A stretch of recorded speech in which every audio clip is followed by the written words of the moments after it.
नमस्कार दोस्तों, मैं आपका दोस्त मोहम्मद रज़ा और आप देख रहे हैं मेरा यूट्यूब चैनल फर्नेस सॉल्यूशन।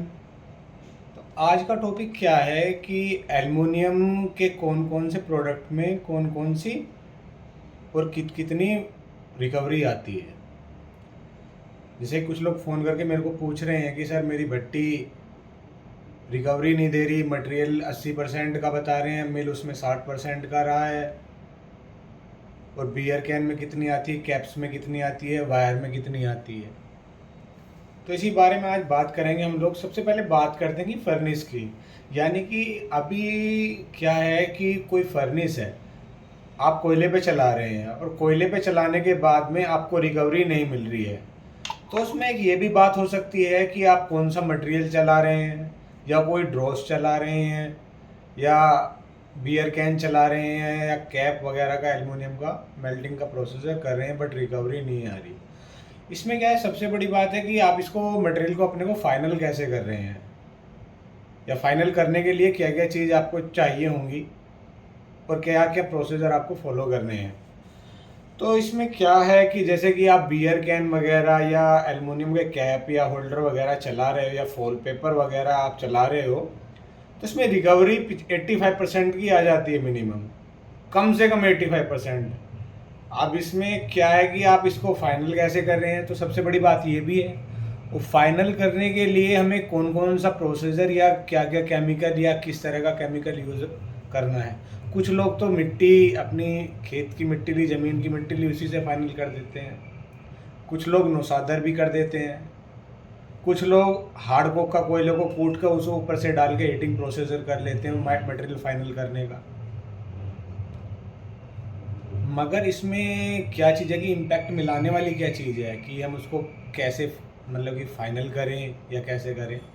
तो जो जितनी बियर कैन या कैप वगैरह या एल्युमिनियम के होल्डर वगैरह हैं, तो इनको फाइनल करने के लिए हमें नौसादर भी लगता है, मिट्टी भी लगती है, और हार्ड कोक कोयला जो होता है उसको बारीक कूट करके ऊपर को आप डाल दोगे, तो उसमें का नीचे का मटेरियल हीट पकड़ लेगा। जो ऊपर का ड्रोस आया रहता है उसमें, वो जो ड्रोस आया रहता है उसमें क्या होता है, जब हीट लगेगी तो वो जो थोड़ा बहुत मटेरियल बाकी है वो आपका हीटिंग प्रोसीजर में आ जाएगा, और जैसे ही आपको उसको डाउन डेप्थ ले जाने की, ऊपर से नीचे की तरफ दबाओगे मटेरियल को, तो वो नीचे भी हीटिंग प्रोसीजर करेगा। तो ये एक तो ये भी तरीका है ड्रोस यानी कि मटेरियल फाइनल करने का। और जैसे कि मैंने बताया कि 85% आपकी रिकवरी है इस चीज़ में। और कॉपर यानी कि सॉरी कि एल्युमिनियम का जो वायर होता है इसमें 90 से लेकर 95 की रिकवरी आती है। 5 to 7% इसमें आपकी ऐश निकल जाती है।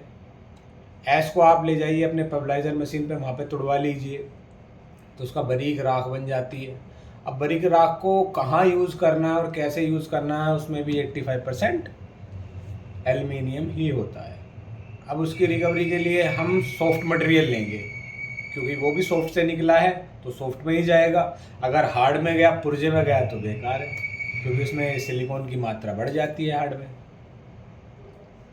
अब हार्ड जो पुर्जा यानी कि हार्ड जो पुर्जा है, हार्ड में हार्ड चलेगा हमेशा, सॉफ्ट में सॉफ्ट चलेगा। और ये LM27, LM25, LM15, ये कुछ अलग प्रोडक्ट हैं हमारे। जैसे कि कुछ चीज़ों के परफेक्टली ये ऑटोमोबाइल्स में आता है, LM25 पिस्टन बनाने में काम आता है, या ऑटो वायर्स में, या ऑटोमोबाइल्स के इंजन्स के पार्ट्स वगैरह बनाने में काम आते हैं। बहुत सारे, ये एक लंबी लिस्ट है नहीं बता सकता, ठीक है। तो मैं आप सबको सजेस्ट करूँगा कि अगर किसी को कोई इशू है पर्सनली, या उसकी रिकवरी नहीं आ रही है, और ये डिपेंड भी करता है आपकी फर्नेस की एबिलिटी पे कि फर्नेस किस तरह की है। और सबसे मेन इफ़ेक्ट वाली बात बता देता हूँ कि कारीगर आपके पास कितनी उच्च श्रेणी का आपने हायर किया है। यदि आपने कोई कारीगर या वर्कर अच्छी उच्च श्रेणी का है, मैं ये नहीं कहता कि पेपर वर्क में पूरा और काम करने में ये हो, ऐसा नहीं होता। कुछ लोगों का एक्सपीरियंस ही आता हो कि मटेरियल को देख करके बताते कि मैं 90% इसमें निकाल के दे दूंगा, मगर 95% निकालने के लिए उसको क्या क्या प्रोसीजर फॉलो करने होंगे आप मुझसे कॉल पे पूछ सकते हैं या अपने जो आपके वर्कर हैं उनसे मेरी बात करा सकते हैं, कहीं वो कुछ चीज़ भूल तो नहीं रहे, कुछ चीज़ चूक तो नहीं रहे। जैसे कि अभी मिथिलेश जी बड़े परेशान हैं, एक आजमगढ़ के भाई हैं मेरे, मिथिलेश जी बड़े परेशान हैं, बट उन का काम कराते हैं। देखिए 15 से दिन का टाइम है, तब तक मैं मुंबई में स्टेबल हूँ, मुंबई में अपना एक काम है, फर्नेस लगा रहा हूँ। और मेरी वीडियो को ज़्यादा से ज़्यादा लाइक करें, फॉलो करें, शेयर करें, और जितना हो सके किसी को ज़रूरत हो तो बाय कॉन्टैक्ट भी मेरे को कॉन्टैक्ट कर सकते हैं। धन्यवाद।